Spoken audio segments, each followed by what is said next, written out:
ممثل الأكاديمية الجهوية السيد النائب الإقليمي، السادة الأطر التربوية والنقابية، آباء وأمهات وأولياء أمور التلاميذ، في إطار تنظيم اللقاء الطبي الوطني الأول لداء السكري، اسمحوا لي باسمكم جميعاً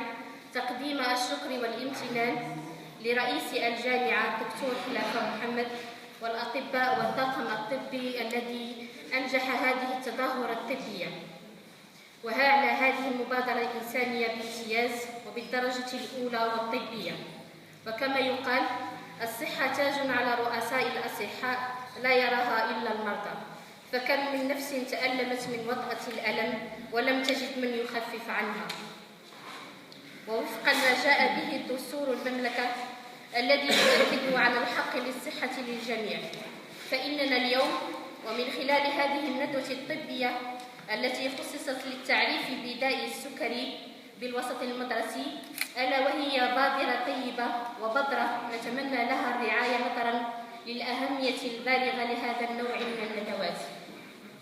والتي ترمي إلى التعريف وكشف خبايا هذا الداء الصامت الذي يحصد أرواح كثيرة. فلنا جميعا ومن أجل أطفالنا ومن أجل فلذات أكبادنا نقدم لهؤلاء الفضلاء إيمانا بالدور الكبير لهذه المبادرة الإنسانية التي نصبو من خلالها دائما بغرض التكافل الاجتماعي والتضامن بين مختلف فئات المجتمع. كما